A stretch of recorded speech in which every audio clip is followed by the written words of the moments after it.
Hello, my name is Percy. I'm going to do some poems for you. Just as a preamble, I currently work in a call centre, so I do need my voice. So if I could have a little bit of hush nearer the stage, that would be really awesome, so I don't need to be as magnificently loud as Michelle was, as much as she is a magnificent, powerful force of nature. I'd like to try and keep my voice tonight. So I'm going to do some poems for you, and we'll see how that goes. I'm going to do about 10 minutes for you, so we'll see how that goes. Right, so, on the difficulty of loving men. Today is as warm as the last, making my head feel heavy and pulpy like a melon. I have been wheeling its weight on the creaking frame of my new old bike, leaning at the table for a quick getaway. My writing companion is suffused with new love. I can see it coming from her pores. She has found a good man to love and love her in return. It is helping her ink stretch further.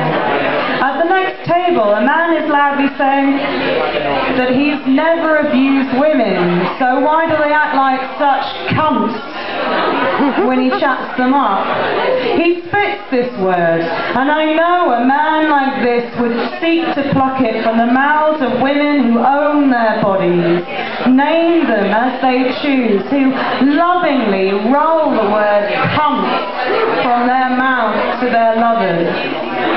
I am avoiding that whole show and learning my lust is drilling deep in dreams and making innocuous phrases instruments tuned to bawdy. I am mocked by my subconscious and this heat, waking roiling in a sheet, looking for the naked body I just saw. Sure, I felt a hand on my flesh. This desire is brambles. This heat and deluge summer has grown it large and knotted. I am unsure if it would support fruit. The raspberry has an orifice. It's a filthy fruit for capping tongues. Woo! Okay, it's a loud room. We're all having a great time, so I think I'm going to have to do some louder things. So I do apologise for this.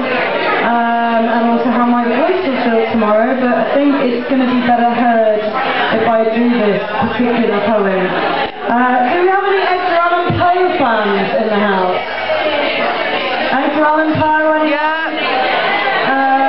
Well then, this is a poem based on an Edgar Allan Poe short story called The Man Who's All Used Up. This poem is called The Woman Who's All Used Up.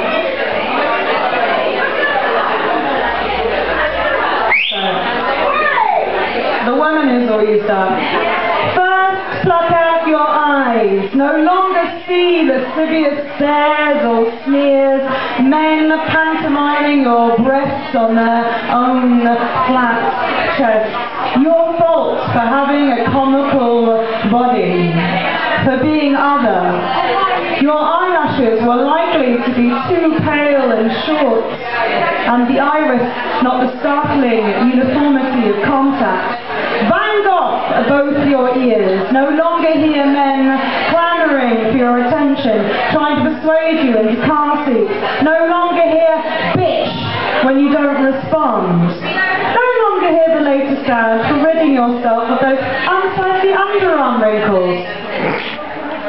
Take off your breasts, that outward provision of femaleness, an abundance, a lack, not enough in common with silicone. Lock your cunt up in a box.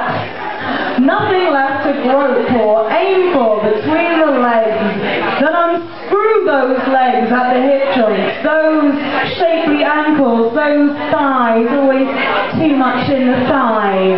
The wrong texture, all that hair, those visible veins, the beastliness of a functioning body, pumping away, growing hair, oxidizing, exuding odours, shedding of skin cells. Modern beauty is stasis. still feel strange men breathe down your neck on the bus. Slay yourself. Save on your makeup bill. Remove all that lovely adipose tissue, curved muscle. Dismantle the skeleton. Those sexy bones, beloved of billboards, and leave only those ugly pumping veins and the unnoticed brain.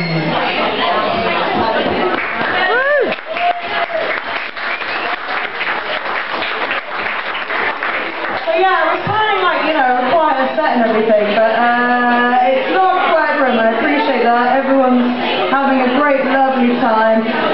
So I think what I'm doing is going to change slightly. Okay, I'll do that. I'll do the loudest poem I have. Okay. Lily's down here know this poem. Do we know Allen Ginsberg?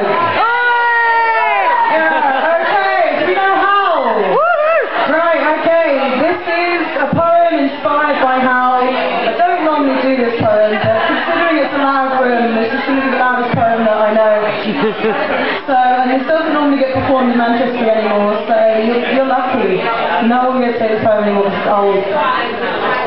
This is for Ruth, Betty Blue, and all the fucked up women I ever knew, who has marked their skin and body with the darkness in their head, who has offered up their body for money and has found it taken from their hands without payment, who has been there with the white walls and all that noise, who has felt trapped by their own skull, who has been beaten by the one they loved, who has offered their limitless love and found it rejected, who has been made afraid to walk the city night despite lamplight, who has been made to feel their body is inadequate, that it makes them unworthy of ornaments, who has changed their body, hair, skin, face, altered it so that you know exactly how fucked up and ugly they feel, who has cried wolf, who has cried for help but too softly,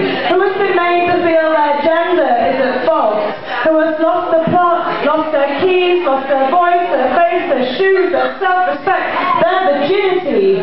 God, who they seriously doubt exists, only knows where, who has abused pharmaceuticals, who has been abused by pharmaceuticals, white coats, nurses, police, and the rest, who has been to hell and back, who has been to court to point the finger, who has been scared and alone, scared in the crowd, scared in the sea, scared of their own grey matter, who has been blacker and blacker engulfed in the sky at night, who has failed to see the beauty in simplicity, who has forgotten the laying on of hands and encompassing communication, who has wept and flooded the room and half drowned like Alice, who has fallen in like Alice, who does not think they deserve to bask in the sun like a steel bench on a rock, who does not think the world owes them anything, who does not think their brain, their witty, artistic, sarcastic,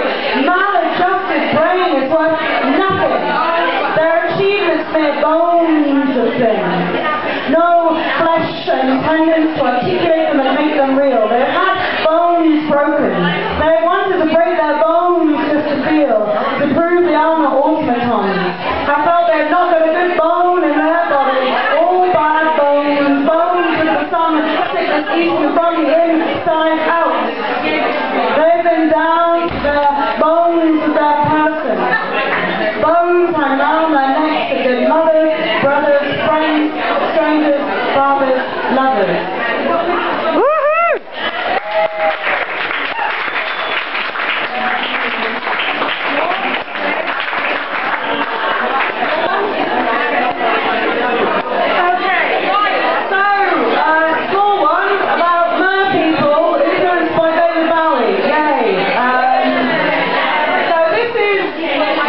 We could be mer